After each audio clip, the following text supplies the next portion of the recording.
Greetings everyone and welcome back to Let's Play A Link to the Past. It's time to tackle the first dungeon. Welcome to the Eastern Palace. This is pretty much Baby's first dungeon of this game. It's, well, I mean, I guess the Castle of Hyrule could count as the first official dungeon, but this is the first real dungeon where you collect an actual quest important item. And wow, both the right and left doors are dead ends already right off the bat. This dungeon really serves as a way to just teach you the basics of the dungeons in this game. You learn all about pushing buttons to make stuff happen, killing enemies in rooms, and all that kind of stuff that is the generic, or the general Zelda staple. This room's pretty interesting. It has a hole shooting balls at you. Occasionally it'll shoot a large one too. Now, you don't have to go this way that I'm going, but if you do, you're going to get some money. This chest over here contains 100 rupees, plus it's surrounded by 12 more rupees. So there we go. We're gonna have lots of money by the time we're done with this. It's gonna be great. We're gonna have so much money, we're not even gonna know what to do with it.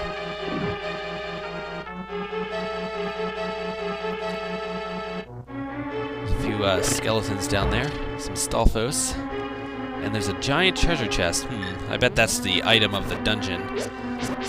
So yes, the dungeon items in this game are pretty much all in those giant treasure chests, and we'll see what that's about when we get to it. The Stalfos, they like to jump to avoid you, and some of the later ones will actually throw things at you, but these guys are handled pretty well. The boomerang doesn't actually stun them, which makes sense since they don't really have organs or brains to be knocked unconscious. It does do some damage to them, but not as much as your sword. What does do a lot of damage to them, though, is pots, for whatever reason. Pots do a lot of damage in this game. Whenever you're given them, just use them. Seriously.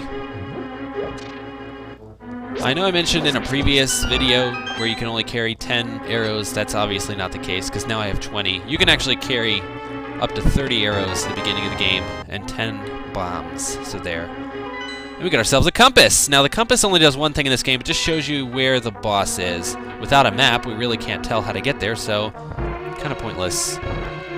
What's this? Huh.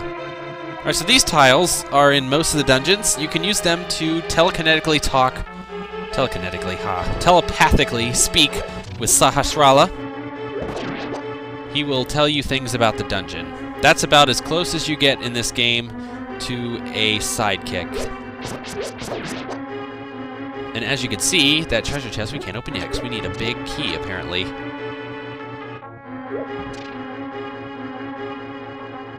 Alright, I'm gonna go in these pots. If you get a chance in any dungeon, you want to jump in these things, because most of the times they contain helpful stuff, like fairies, for example. We're gonna show off the bug-catching net. You can use that to catch fairies, keep them in a bottle. The other one, I tried to catch it, but whatever. I'll just take one. Fairies in this game, if you use it out of your bottle, it will refill your life all the way. If you leave it in your bottle and you die, it will come back and revive you if you're dead, but it won't fill all of your life. It'll fill most of it, and if you have as low life as I do right now, it usually will fill it all the way up. Although I'm probably wrong. I haven't died recently in this game. Anyway, it's better to just make a lap around that room than try to go back and take on those enemies. Those enemies don't really do too much damage to you, but they do drain your magic when they hit you, and that's not too fun. The object of this room is to find the key, and it's hidden under that pot. But it will take whatever else is in here.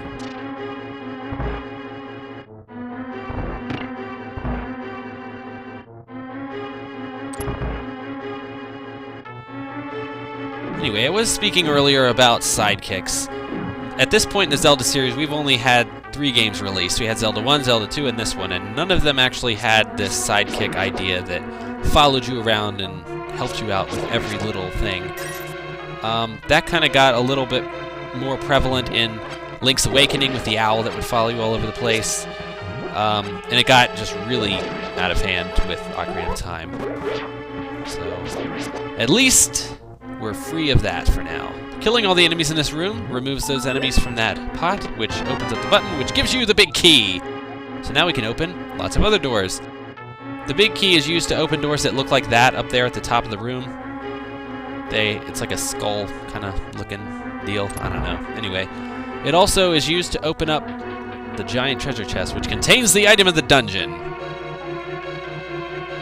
So as you can see, this dungeon is really simple. Now, when Sasrala said we can use the dungeon item to kill armored foes, he was speaking about those green guys that we see at the top of the room, and the bow and arrow can take them out pretty well.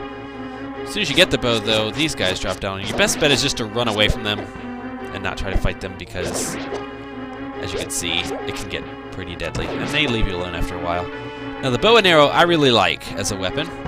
It does a lot more damage than your sword right now, and the only problem, though, is you have limited ammo, of course, and it has kind of it doesn't fire immediately, which makes sense, like he's drawing the bow. But if you're not good at timing, you're going to get hurt. There's a key we got. First of all, though, I'm going to go over to this door on the right. Because there's money in this room! Yes, it's just a money room. Avoid the enemies, though.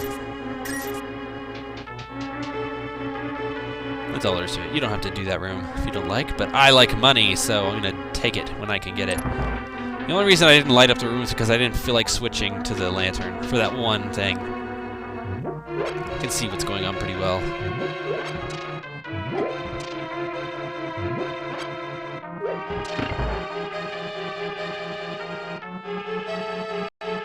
Alright, in this room we have 3 of the armored knights to deal with. The green ones are handled with just 1 arrow. We're going to see some red ones later on. They take more hits to kill. The green ones can be killed by pots, though, and the red ones, they cannot. Only one of the buttons in that room works, and I happen to hit it first. And only one of the buttons in this room works, and I didn't find it right away, but I found it there. Alright, when you see that, I guess it's like a ram's skull on the floor, that means you're getting really close to the boss. You're on the right path, and the boss is coming up really soon. So we're actually almost to the end of this dungeon. This first one is pretty short, but obviously it would make sense for being the first dungeon of the game. Check out this spin move action. Holy shit. Ferris is a motherfucking pro. I still haven't gotten the pots don't kill the red ones hint by here, but they don't.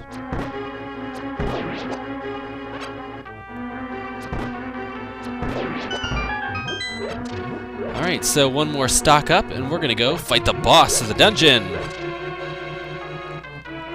Alright, so this dungeon's boss is 6 armored knights wearing bull costumes or whatever.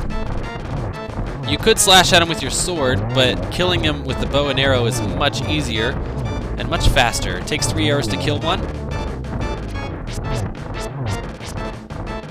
Once you get down to one final one, though, it's going to go a little berserk and do its second form thing, which is it turns red and it tries to stomp on you. However, it is also handled very easily. So that's it. Once you kill an enemy, it drops a heart container and the dungeon thing. This was the Pendant of Courage that we were asked by Sasrala to collect, so we're gonna return that sucker to him. Prove to him that we are a motherfucking adventurer. Hell yeah. And 2 pendants remain. Only 2 more till we get the Master Sword. Alright guys, that's gonna be it for this time. I'll see you guys next time for a little in-between dungeon crawling. See you later.